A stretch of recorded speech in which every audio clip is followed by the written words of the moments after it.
Bueno, yo creo que la mayoría que ha estado aquí con nosotros recordará que las primeras 7 bienaventuranzas que leímos, en esencia todas tienen que ver con el carácter del individuo. Aquellas características o cualidades que idealmente debieran estar presentes en aquellos que hemos sido llamados hijos de Dios. Nosotros recibimos junto con esas bienaventuranzas promesas que todavía nosotros no hemos recibido por completo.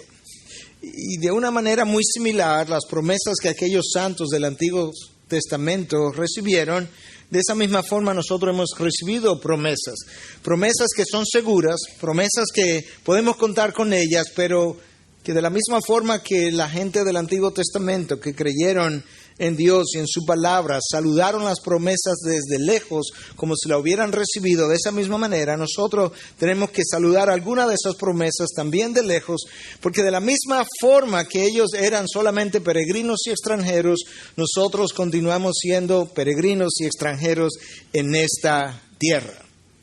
Cristo nos dejó ver en este texto que lo que Él ansía ver, lo que Él desea ver en sus hijos es la formación de un corazón que sea pobre en espíritu, de individuos que sean capaces de llorar por su pecado, de personas que puedan ser humildes como Él lo fue, de gente que pueda tener hambre y sed de justicia, personas que puedan ser misericordiosos, limpios de corazón, pacificadores aquí en la tierra en aras de su causa. Él quisiera ver que aquellos que le representamos pudieran modelar esas características, y Él está formando esas cosas en nosotros a través de la acción del Espíritu que mora en nosotros.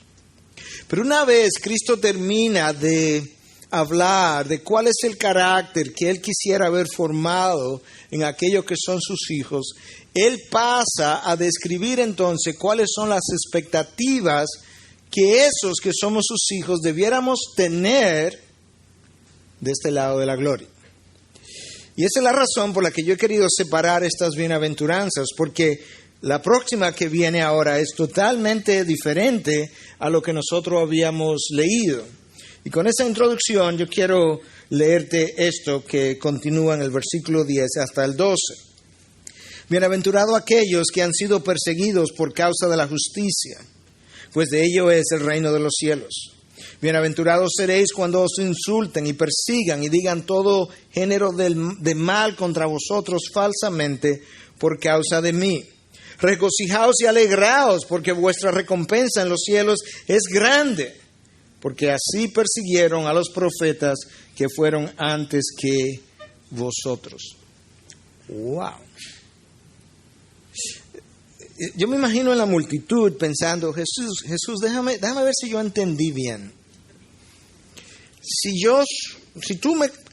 tú trabajas en mí y me haces más parecido a la imagen tuya, y yo llego a ser pobre de espíritu, lloro por mi pecado, llego a ser humilde, llego a ser un pacificador, misericordioso, tengo hambre y sed de justicia, lo que yo debo esperar es persecución de este lado de la gloria. ¿Es eso lo que tú acabas de decir? Pues sí.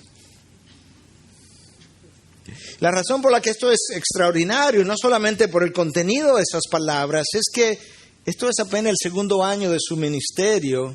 La gente que nosotros leímos en Mateo 4:23 y versos siguientes que vinieron a Él eran gente epilépticos, endemoniados, algunos enfermos, con diferentes dolencias, dice el texto, y esa gente viene en estas condiciones físicas, y es como que Cristo le está diciendo, yo lo voy a sanar, porque el texto dice que Él lo sanaba, pero antes de irse yo quisiera hablarles de algo.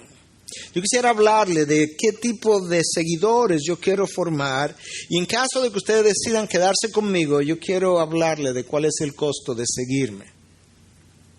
Y que a esa multitud Él le saliera con estas palabras. Que si llegamos a ser mansos y humildes como Él, mientras más cerca estamos de su carácter, más alta la probabilidad de que yo pueda sufrir alguna persecución de este tipo que Él está refiriendo aquí. Cuando Pablo viene y le escribe a su discípulo Timoteo, su discípulo más joven, Pablo le dice exactamente lo mismo y lo dice de una forma absoluta. Oye cómo Pablo lo escribe en su segunda carta 3:12. Y en verdad todos, no la mayoría, todos los que quieren vivir piadosamente en Cristo Jesús serán perseguidos. Todos los que quieren vivir piadosamente. En otras palabras, tú puedes evitar la persecución. Lo único que necesitas hacer es no vivir piadosamente.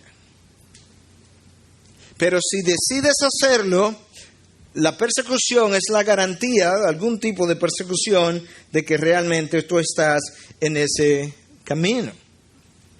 Nosotros tenemos que recordar que nosotros vivimos en un territorio donde hay dos reinos encontrados que chocan continuamente. Un reino representado por Cristo y el otro por Satanás. Un reino representado por la luz y el otro por las tinieblas. Un reino representado por la verdad y el otro por la mentira. Y cada vez que esos dos reinos se encuentran, hay una colisión de valores. Hay un choque que produce calor, que produce persecución.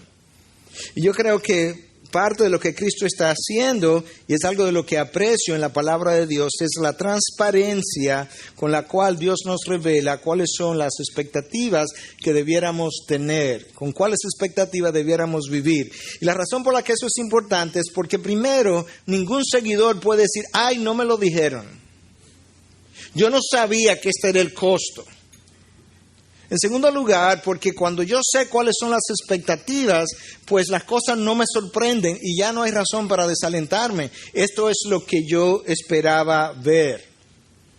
Porque muchas veces parte del desaliento tiene que ver precisamente con el hecho de que yo no esperaba esto. Y Cristo dice, no, esto es parte de lo que le corresponde a aquellos que yo estoy formando a mi imagen.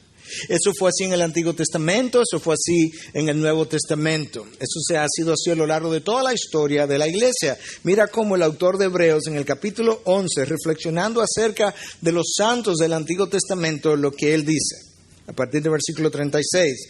Otros experimentaron vituperios y azotes, y hasta cadenas y prisiones. Fueron apedreados, aserrados, tentados, muertos a espadas. Anduvieron de aquí para allá, cubiertos con pieles de ovejas y de cabras, destituidos, afligidos, maltratados, de los cuales el mundo no era digno, errante por desiertos y montañas, por cuevas y cavernas de la tierra. ¡Wow! Yo leía ayer un recuento muy resumido de la historia del martirio a lo largo del Antiguo, Nuevo y la historia de la iglesia. Un resumen muy condensado. Y mi corazón se entristeció, mis ojos se llenaron de lágrimas. Y hasta llegué a hacerme la pregunta, Señor, ¿por qué? ¿Por qué tiene que ser de esa forma, Dios? Tan cruel. Leí cosas, algunas de las cuales yo conocía, pero me volvieron a sacudir otra vez. ¿Cómo es que un emperador toma a cristiano, lo envuelve en pieles de animales y se lo tira a perros salvajes para que lo devoren? ¿Cómo es que Él toma personas vivas que son tus hijos, Dios, y le prende candela para iluminar el estadio donde Él llevaba a cabo sus juegos? ¿Por qué tiene que ser de esta manera, Dios? Y a la verdad que yo quería como cerrar lo que estaba leyendo porque no quería continuar oyendo o recordando la manera como ha sido, pero esa es la manera como ha sido todo el tiempo. Y Cristo nos dejó claramente dicho cómo sería. En el Nuevo Testamento, ahora escucha el testimonio de Pablo, 1 Corintios 4, a partir del versículo 11. Hasta el momento presente pasamos hambre y sed. Jesús, pero en otras palabras, si yo tengo hambre y sed de justicia, ¿es probable que yo termine pasando hambre y sed física? Los apóstoles lo pasaron. Andamos mal vestidos, somos maltratados y no tenemos dónde vivir. Nos agotamos trabajando con nuestras propias manos. Cuando nos ultrajan, no si nos ultrajan, cuando nos ultrajan, bendecimos. Cuando, no si, cuando somos perseguidos, lo soportamos. Cuando nos difaman, tratamos de reconciliar. Hemos llegado a ser hasta ahora la escoria del mundo, el desecho de todo. Wow. La palabra en el original implica la basura del mundo. Aquello que tú pones en el zafacón, aquello que tiene mal olor, que tú no lo quieres adentro de tu casa. Pablo dice, está hablando de nosotros, en el contexto se refiere a los apóstoles, pero le pasó a otros que no eran apóstoles. Nosotros los apóstoles hemos llegado a ser la basura del mundo, lo que el mundo coloca en su zafacón, lo que es despreciable. Esa es la historia del Antiguo Testamento, de los santos, del Nuevo. Y Cristo dice aquí ahora en este texto, ese es el anuncio para mis seguidores. Primero las 7 bienaventuranzas y ahora yo tengo una bienaventuranza final, una bendición final. Y esa bendición tiene que ver con aquellos que son perseguidos, que se identifican con mis hijos. Y yo quiero entonces hacer 3 preguntas para que la exploremos en esta mañana acerca de esta bienaventuranza. Número 1, ¿quiénes son los bienaventurados? Porque no basta con ser cristiano y no basta con ser perseguido. No es exactamente así como el texto lo dice. Número 2, ¿cuál debe ser nuestra actitud ante la persecución? Y número 3, ¿cuál es el motivo de nuestra alegría al ser perseguidos? ¿Quiénes son los bienaventurados? Esa es la primera pregunta. Bueno, el texto dice que aquellos, ¿verdad?, que han sido perseguidos por causa de la justicia. La palabra ahí en inglés es righteousness, rectitud moral. Aquellos que han querido desarrollar, vía el trabajo que el Espíritu de Dios hace en nosotros, rectitud moral para parecerse a su Hijo, esos están en la lista alta de prioridades de que pudieran ser perseguidos. El problema es que esta gente que desarrolla santidad en sus vidas molesta, irrita a las personas del mundo cuya pecaminosidad se ve expuesta a veces de forma consciente, a veces de forma subconsciente. Hace unos años atrás le conté una historia que algunos conocen, otros no la conocen, por eso me voy a tomar el chance de repetirla, pero en una ocasión se celebró un torneo de golf y el premio para el ganador del torneo era jugar un juego de golf con el presidente de Estados Unidos, otro juego de golf con Billy Graham y la tercera persona no recuerdo, pero no importa. Bueno, el ganador, ¿verdad?, del torneo comienza a jugar su juego con Billy Graham y cuando termina tiene un amigo que le está esperando y él le dice, ¿cómo te fue? Y él le dice, Billy Graham no tenía que tratar de meterme ese evangelio hasta por la garganta. Shovel that gospel down my throat. El amigo de él conoce el carácter de Billy Graham y le dice, ¿de verdad que Billy fue de esa manera? Y el otro baja la cabeza y le dice, no, Billy no dijo una sola palabra, yo simplemente tuve un mal juego. Quizás de repente no se podía, cada vez que fallaba un tiro o la bola no iba donde iba a llegar, quizás no podía decir las palabras que acostumbraba a decir. Pero él se sintió tan incómodo que quiso desplazar la culpa en este predicador que no dijo una sola palabra. Cuando la luz que Dios ha puesto en ti brilla en medio de la oscuridad, como Pablo le dice a los filipenses que debiéramos ser como luminares que brillan en medio de la oscuridad, en medio de una generación perversa y torcida, esa luz expone la maldad, las obras malas de los demás y eso es irritante. Cuando la verdad de Cristo que vive en ti es hablada o es predicada o es compartida o es vivida o todas ellas juntas, esa verdad expone la mentira en la vida del otro y eso es molesto. Y cuando el efecto o cuando la responsabilidad de ser sal y luz es tomada en serio y es llevada al seno de la sociedad, eso es lo que ha producido todas las persecuciones a lo largo de la iglesia. Ejemplo. Ahora mismo, quizá no lo vemos tanto aquí, pero en sociedades como Europa, Estados Unidos, la única razón por la que el cristiano crea roncha es cuando él dice, entre otras cosas, el aborto hay que pararlo.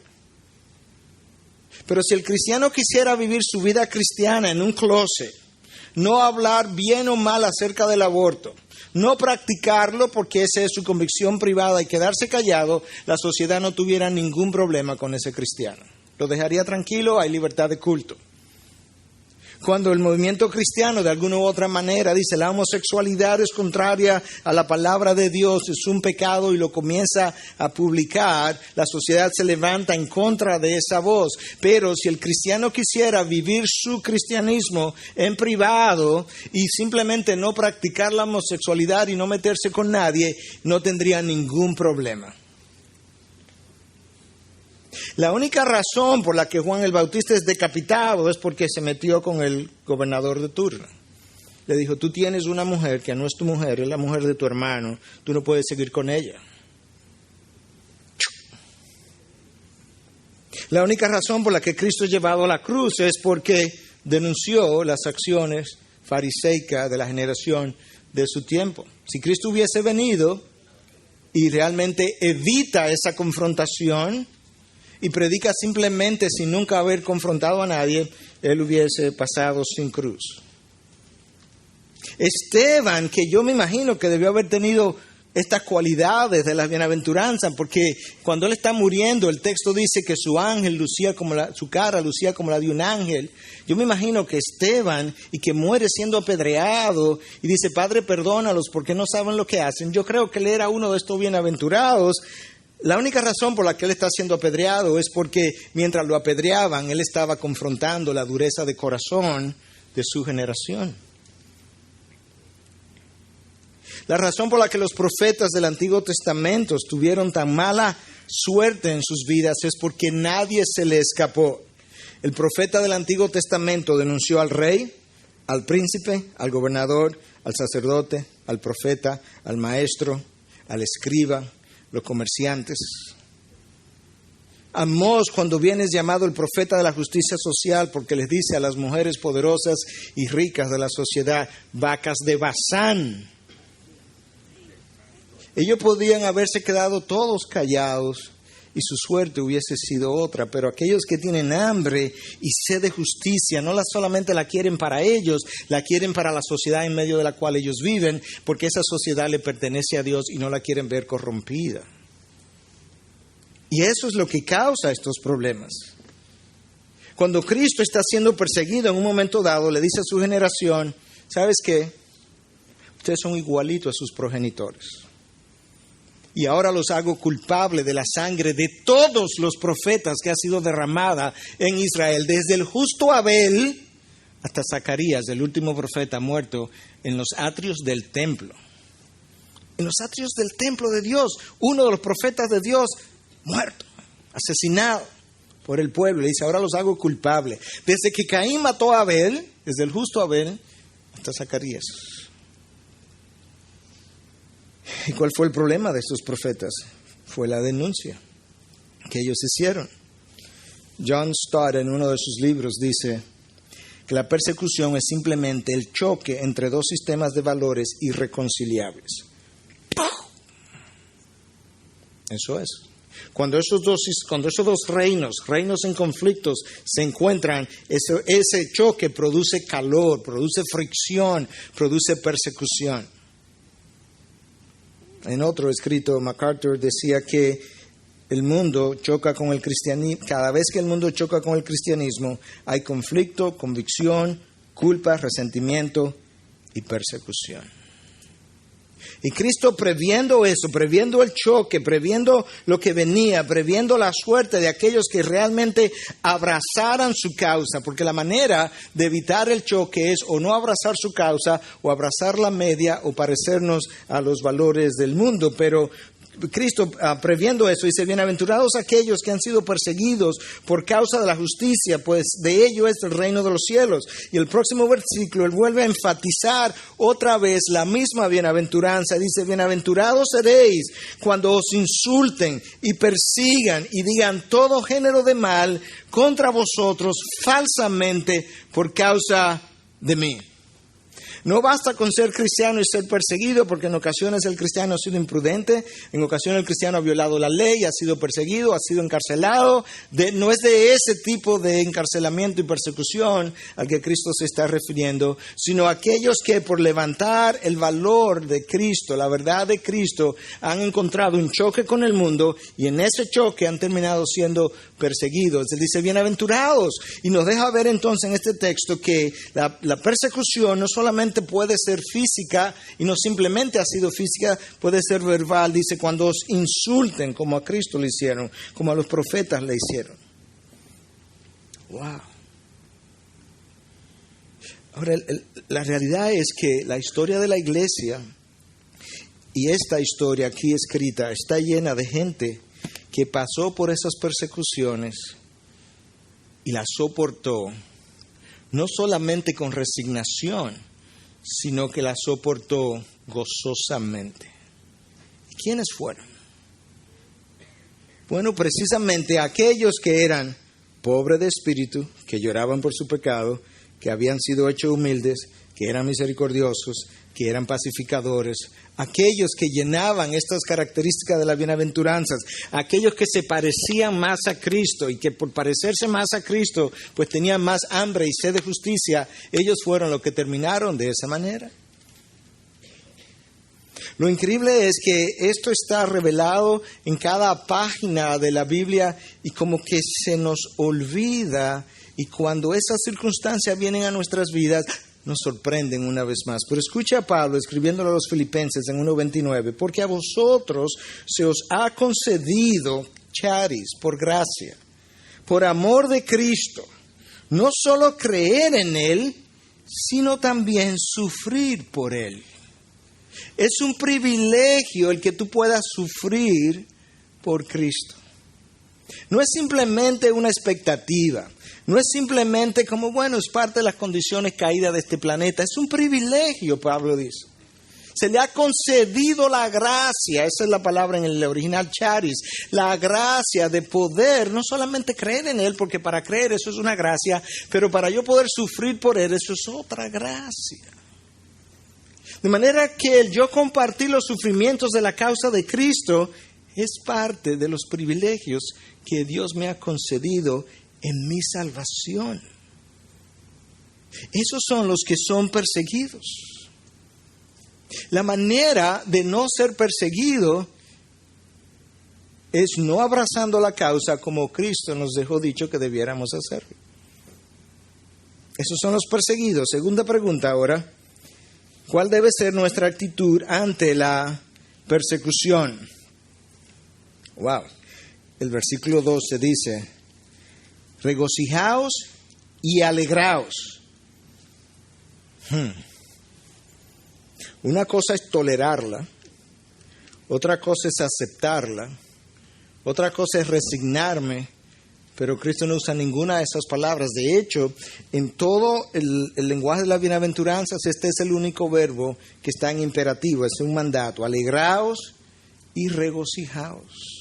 En otras palabras, el que ustedes se alegren y se regocijen no es una alternativa que yo les doy, es un mandato, es una orden.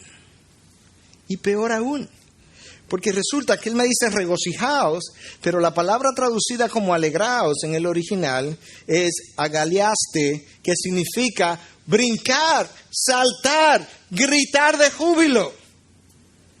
Ya eso es otra cosa todavía más allá.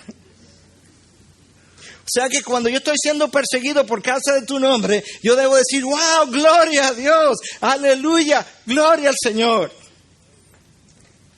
Eso es lo que el texto dice. Para eso yo tengo que prepararme. Para eso yo tengo que caminar con Dios. Para cuando el momento me llegue, pero eso debe ser mi expectativa.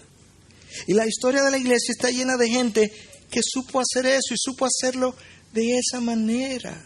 Está llena de múltiples casos. Déjame darte una, porque para muestra, basta un botón, como dicen. En el capítulo 5 del libro de los Hechos, tú tienes a los apóstoles en Jerusalén predicando la palabra y lo arrestan y lo llevan a la cárcel. Y se aparece en medio de la noche un ángel y lo saca de la cárcel. ¿Qué tú piensas que ellos hicieron? Volvieron para la plaza pública a hacer lo mismo. Ellos comienzan a predicar el Evangelio, pero lo están haciendo de una manera confrontadora del pueblo. Y oye lo que dice. Cuando ellos oyeron esto, se sintieron profundamente ofendidos y querían matarlos. Esta gente no está jugando, esta gente no está diciendo, son cristianos. No, es como Esteban que vio el rechinar de los dientes. ¡Lo quiero matar!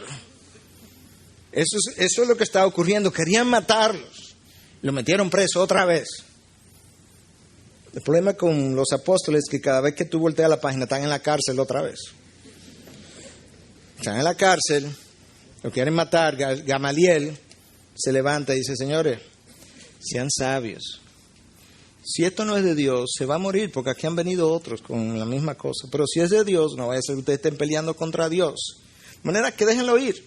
Se escucha el texto ahora en el versículo 40. Ellos aceptaron su consejo, el de Gamaliel, y después de llamar a los apóstoles, lo azotaron y les ordenaron que no hablaran en el nombre de Jesús y lo soltaron.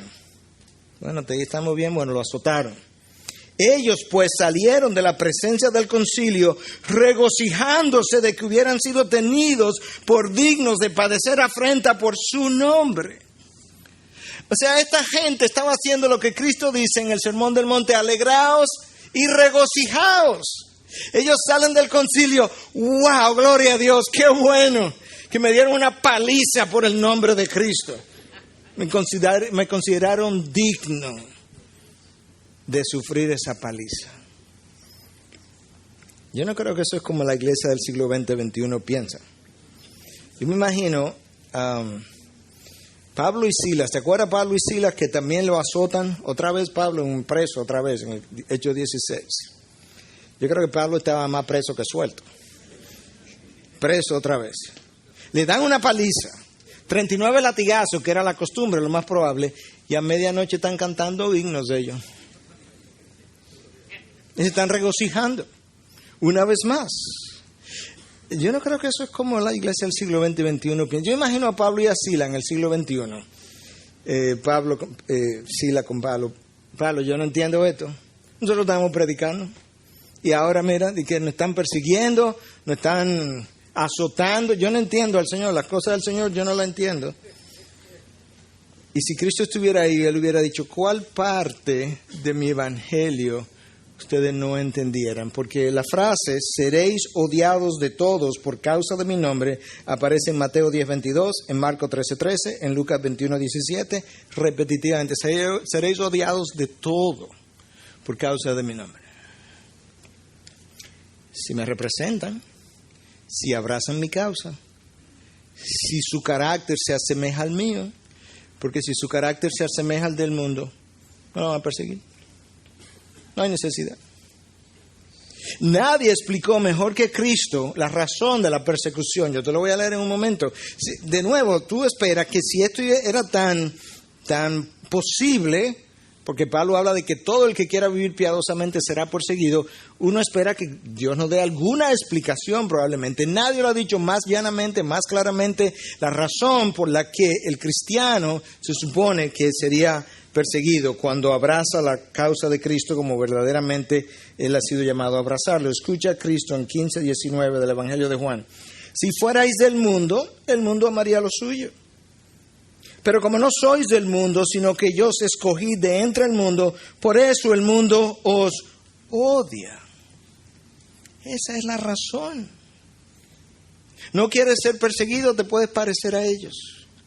Pero cuando tú comienzas a no parecerte a ellos, hay una cierta irritación que eso causa. Yo ilustraba eso esta mañana de esta forma. En ocasiones, ya en otro contexto, no es de la predicación, usted no ha estado en algún círculo donde más o menos son quizás de la misma familia o son amigos o de una iglesia, de manera que usted tiene muchas similitudes. Y hay alguien que llega y de repente uno dice, este hombre como que luce raro. Sí, como extraño. Bueno, y lo está poniendo como incómodo. ¿Qué es lo que lo pone incómodo a ese grupo? Es lo distinto que es. Entonces, de esa misma manera, Cristo dice, no, si fuerais del mundo, el mundo amaría lo suyo, el mundo ama lo suyo. El problema es que mientras más te parece a mí, menos te parece a ellos, y por tanto, más alta la probabilidad de la persecución. Eso es, el mundo os odia, por eso el mundo os odia. Entonces tenemos el mundo en contra, tenemos a Satanás en contra. Y a Satanás no le complace en nada que los hijos de Dios sean bendecidos, luzcan tranquilos, sean prósperos. De hecho, el único récord que tenemos en la palabra de Dios, donde Dios habla con Satanás, tiene que ver con la vida de Job. Y en esa conversación, Satanás revela que a él le molesta que Job, el hijo de Dios, esté tan bien. Satanás va donde Dios y Dios le dice a Satanás, ¿te has fijado en mi siervo Job? Porque no hay ninguno como él sobre la tierra. ¡Wow! Cuando Dios dice eso es grande. Intachable y recto, temeroso de Dios y apartado del mal. Escucha las palabras de Satanás ahora. ¿Acaso teme Job a Dios en balde? En otras palabras, ¿él es tu carita? Claro. Así, ¿quién no? ¿Tú no sientes como el sarcasmo en sus palabras? Míralo aquí una vez más. ¿No has hecho tú una valla alrededor de él, de su casa y de todo lo que tiene por todos lados? Has bendecido el trabajo de sus manos y sus posesiones han aumentado en toda la tierra. Así que no. A Satanás le molesta cuando los hijos de Dios están tan bien. Y él lo deja ver en su sarcasmo, en la forma en que le habla a Dios. Somos casi como deseando, ojalá no fuera así. Y Dios dice, ok, extiende tu mano y toca todo lo que tiene. Verá, Satanás dice, extiende ahora tu mano y toca todo lo que tiene, verás si no te maldice en tu misma cara. Satanás no cree que Dios puede producir hijos que pueden bendecirle en medio de la aflicción. Aquí está, ¿no? Extiende tu mano, toca lo que él tiene, tú a ver si no te maldice a tu misma cara. Y Dios acepta el desafío y le dice, ok, ahí va, ahí lo tienes. Y yo me imagino que tan pronto Satanás recibió ese permiso, no solamente él fue a trabajar en la vida de Job, él fue a trabajar en la vida de la esposa de Job, porque cuando Job pierde todo lo que pierde, las primeras palabras de su esposa fueron las últimas palabras de Satanás para con Dios. Maldice a Dios y muérete. Eso fue lo último que Satanás le dijo a Dios. Toca todo lo que él tiene y verás si no te maldice en tu misma cara. Y eso es exactamente lo que su esposa dice. Yo creo que él fue a trabajar en Job y fue a trabajar en su esposa al mismo tiempo. Y Dios deja que Job caiga en la mano de Satanás, porque Satanás sabe que si él logra desanimarte, detenerte, hacerte caer, él puede desacreditar la fe cristiana. Y si él desacredita la fe cristiana, él cree que puede desacreditar el nombre detrás de la fe cristiana. Pero Dios acepta el desafío, por así decirlo, porque es una de las maneras como Dios muestra que ciertamente la debilidad de Dios es más fuerte que los hombres y que cualquier otro ser en todo el universo. ¿Qué es lo peor que Satanás te puede hacer a ti y a mí? Si Dios le da permiso, quitarme la vida. Y si Satanás me quita la vida, eso me pone me voy directo y en vivo a la presencia de Dios. Lo peor que Satanás me puede hacer, produce en mí lo mejor que a mí me puede pasar, irme a la presencia de Dios. Entonces Dios dice, ¿sabes qué, Satanás? Tómalo, toma a Job, o toma a Juan, o toma a Miguel. Sacúdelo. Haz lo peor que tú puedas hacer. Cuando tú termines de sacudirlo, cuando tú termines de hacer lo peor que tú puedas hacer, yo te voy a mostrar que yo voy a sacar lo mejor que yo puedo sacar de él. Ve y sacúdelo. Ve y llénalo de tribulación. Y eso es exactamente lo que ocurre. El mensajero que abofetea a Pablo era de Satanás. y Dios estaba sacando lo mejor de Pablo. De manera que nosotros tenemos una garantía en medio de la tribulación. No olvides que esto es parte de lo que se esperaba. No olvides que Dios está formando su imagen en ti. No olvides que esto tiene que ver con su causa. No olvides que esto tiene que ver con la actividad de Satanás. No olvides que esto tiene que ver con el rechazo del mundo. Y en medio de todo eso, recuerda que Dios está por encima de todo. Dios tiene su mano ahí. Dios está contigo. Dios está en medio de tu persecución. ¿Y cuál es el motivo entonces de nuestra alegría al ser perseguido? Bueno, número 1, Cristo dice, grande es vuestra recompensa en los cielos. Yo me detuve un rato pensando en esa frase, porque esa frase sale de los labios de Cristo y dije, wow, cuando Cristo llama a algo grande, debe ser muy grande. Porque ¿qué es grande para Dios? Y Él dice, grande es vuestra recompensa. Cuenta con ella, espérala. Yo te la garantizo. Tu promesa es sí y amén en mí. No pierda la esperanza. No importa cuán calurosa o cuánto calor tú recibas en medio de la persecución. Y número 2, Cristo dice aquí, bendecidos. Porque de esa misma manera persiguieron a todos los profetas. Bueno, pastor, pero ¿qué tiene eso que ver con mi gozo? ¿De qué manera a mí me sirve gozarme que persiguieron a los profetas y a mí también? Tú eres de su círculo, tú eres de ese grupo, tú eres de aquellos bendecidos, tú eres de aquellos, si los profetas fueron enviados por Dios y a ellos lo persiguieron y tú estás siendo perseguido al igual que ellos, tú eres de ese, permíteme usarlo simbólicamente, de ese grupo élite, si tú pudieras decir que estás siendo perseguido porque en la persecución Dios está bendiciendo tu vida, formando su carácter, haciendo de ti lo que Dios quiere ver en ti. Tú eres bendecido. Tú eres del mismo equipo. Los profetas fueron enviados por Dios y a ellos lo persiguieron, pues hay una completa identificación entonces en tu persecución con el nombre de Cristo, porque ellos profetizaron y hablaron de Él. De manera que cuando tú eres parte de ese equipo, tú estás identificado con Cristo. Donde ellos vayan, tú vas. Lo que ellos reciban de herencia, tú recibes. Tú eres del mismo team, del mismo equipo. Está trabajando para el mismo rey, el mismo amo.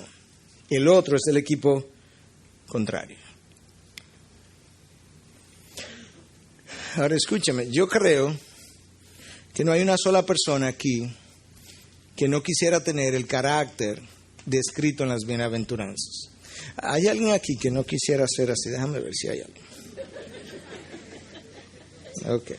Yo me imaginé que todo el mundo quería ser bienaventurado, como ahí lo describe. El problema es que ese carácter solo se forma en el calor de la aflicción.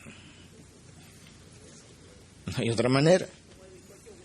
El corazón pobre de espíritu, el corazón que aprende a llorar por sus pecados, el corazón humilde, aquel hombre que tiene hambre y sed de justicia, la persona que es misericordiosa, el que es limpio de corazón y el corazón pacificador, no hay uno de esos corazones o esas cualidades que no haya sido forjada en el horno de Dios. No hay uno. Nosotros no nacemos así, nosotros somos todo lo opuesto de eso. Totalmente. Eso no se forma en una silla. Eso no se forma en un aula de clase. Eso se forma en el calor de la aflicción de la vida. Y en ese calor Dios va quebrantando todas aquellas cosas que no lucen como el carácter de su Hijo. Él las va quemando. Y es vital para la formación del carácter de Cristo el pasar por esas tribulaciones. No es simplemente importante, es vital. Déjame leerte varias cosas que yo escribí hace como 2 años atrás de por qué es importante que ese corazón sea quebrantado, y de hecho es quebrantado intermitentemente, no es una sola situación de quebrantamiento. En el currículum de la Universidad de Dios, donde el carácter de Dios se forma, hay una materia que no es electiva sino obligatoria que se llama aflicción. El problema de esa materia es que hay aflicción 1, aflicción 2, aflicción 3, aflicción 4, 5, 6, 7, 8, 9, 10. Y cuando tú pasas la última, entraste en gloria. Es toda la vida. Porque, oye, Dios me quiebra hoy y mañana yo me estoy reparando. El área que Dios quebró, Él tiene que volverme a quebrar. Y es un proceso repetitivo. Mira la importancia del quebrantamiento. Esto es lo que yo quería leerte tan literal como pueda. Cuando un corazón no quebrantado experimenta las bendiciones de Dios, él cree que se las merece. Eso es lo primero. Él piensa que esto, gracias, porque a mí, tú me la das. Mira, aquello, tú no se las has dado porque, claro, no están tan dedicados como yo. Gracias. El corazón tiene que ser quebrantado para que no piense así. Cuando un corazón no quebrantado experimenta la gloria de Dios, él cree que la ha producido él.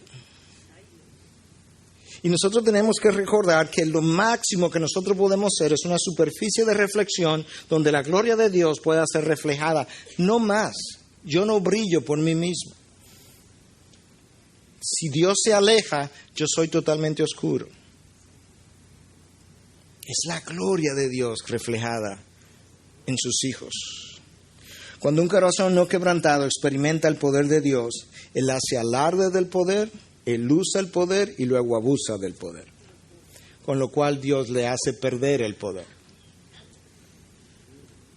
Él usa el poder, él hace alarde del poder, él abusa del poder. Por eso Dios tiene que quebrantar ese corazón. Cuando un corazón no quebrantado experimenta los privilegios de Dios, él se llega a creer que esos privilegios son derechos. Yo no entiendo, Dios. Ahora que te estoy sirviendo mejor, ahora que más problemas tengo.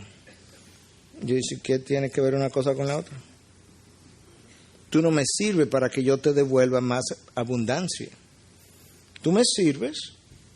Ya yo te di a mi hijo. Por mucho que me des, te queda corto de lo que yo he entregado.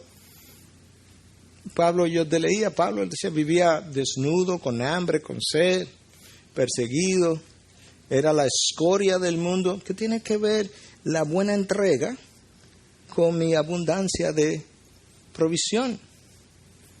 Ni mi hijo. Pero usted cree que ese corazón no quebrantado piensa que los privilegios de Dios son derechos. Y finalmente, cuando un corazón no quebrantado recibe un don, él llega a creer no que es un don, sino una destreza que yo desarrollé.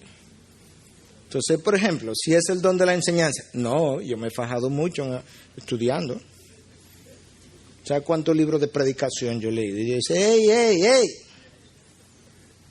Si es el don de misericordia, mira, fulano, yo me he dado cuenta que tú tienes el don de misericordia. Sí, pero mire, yo tengo 15 años yendo a la cárcel. No te creas que eso se forma así, ¿no? Y dice, ¡hey! Tienes 15 años yendo a la cárcel porque yo te di un don que te permite ir a la cárcel. Te da el deseo de ir a la cárcel. Eso no es una destreza que tú desarrollaste, eso es un don, eso es una gracia. Y esa gracia es la que te permite hacer lo que tú estás haciendo.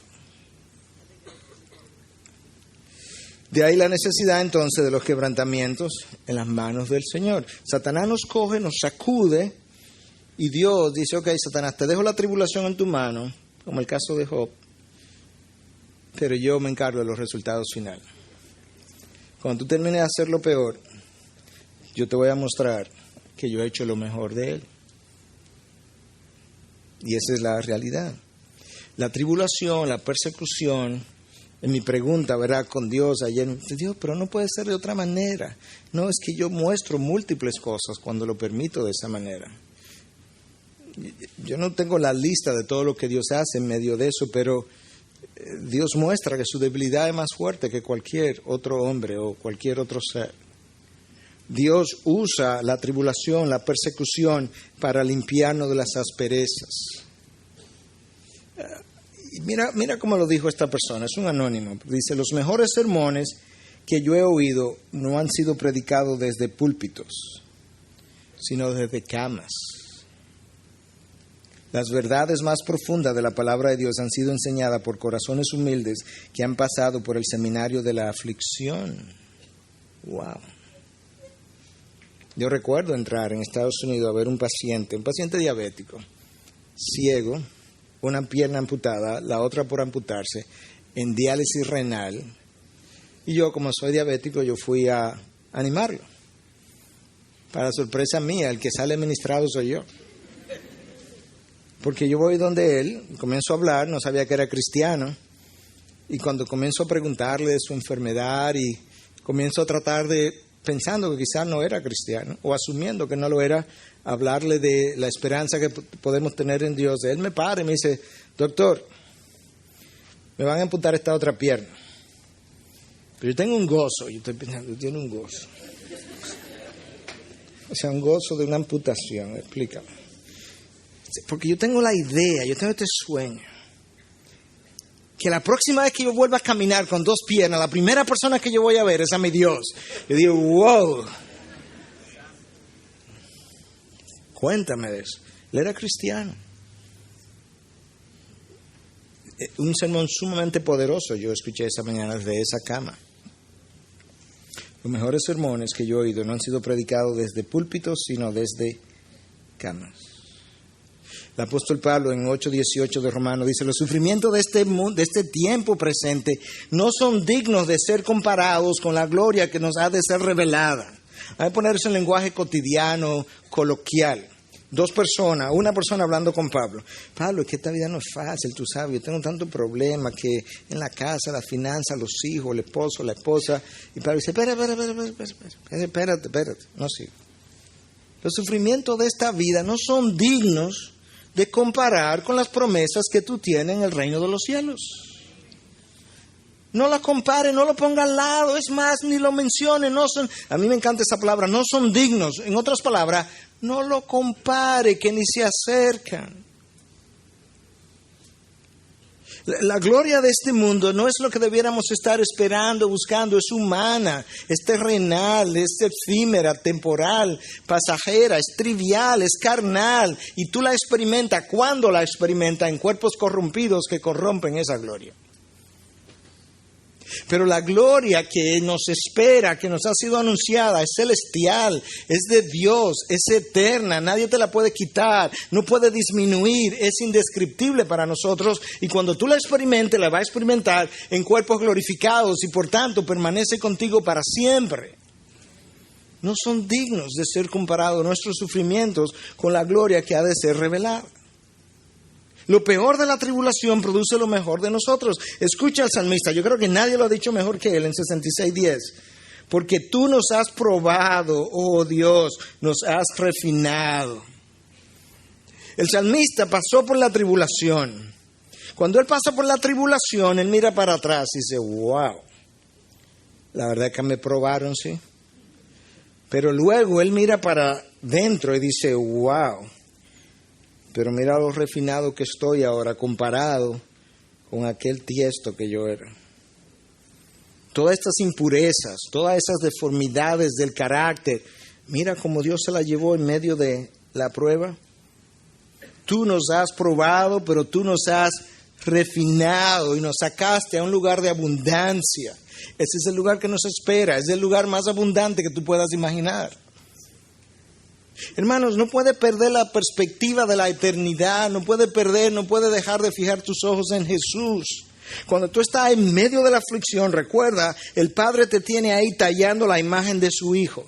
El Espíritu Santo está intercediendo por ti y el Hijo está identificándose con tu dolor, con tu padecimiento. Él sabe lo que es estar en esta carne, Él sabe lo que es la debilidad de la carne, lo que son las tentaciones, y Él ha sido colocado como sumo sacerdote a la diestra del Padre. Yo tengo toda la Trinidad invertida en mi aflicción, creando la imagen de Dios en mí.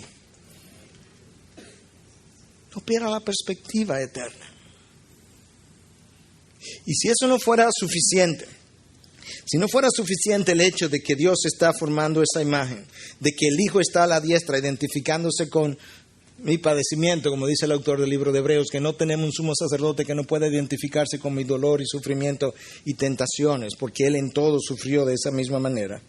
Si eso no fuera suficiente, si no fuera suficiente que el Espíritu Santo está a la diestra o intercediendo ante Dios por mí, recuerda que ¿Quién nos separará del amor de Cristo? ¿Tribulación, o angustia, o persecución, o hambre, o desnudez, o peligro, o espada? Porque en todas estas cosas somos más que vencedores por medio de aquel que nos amó, porque estoy convencido que ni la muerte, ni la vida, ni ángeles, ni principados, ni lo presente, ni lo porvenir, ni los poderes, ni lo alto, ni lo profundo, ni ninguna otra cosa creada nos podrá separar del amor de Dios que es en Cristo Señor nuestro. Por Dios, no perdamos la perspectiva de la eternidad. No muevas tus ojos de la persona de Jesús. Él es quien nos tiene en la tribulación. Y Él es quien nos está formando a su imagen. ¿Tú has visto a alguien formando la imagen de algo en una piedra, en un tallo? Él tiene un modelo.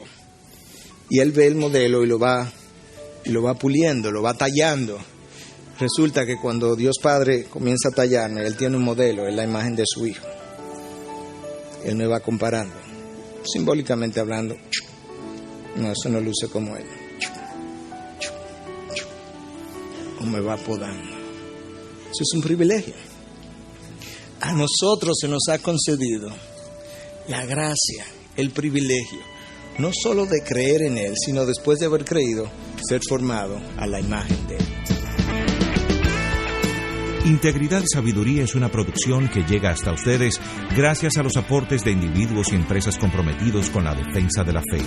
Para más información, preguntas y comentarios, visite nuestra página de internet www.integridadysabiduría.org. En esta página encontrará información sobre la producción de este y otros recursos que ponemos a su disposición, como también las formas en las que usted puede contribuir con la producción de programas como estos. Les invitamos nuevamente a visitar nuestra página de internet www.integridadysabiduría.org. Será hasta la próxima, cuando nos reencontremos con Integridad y Sabiduría.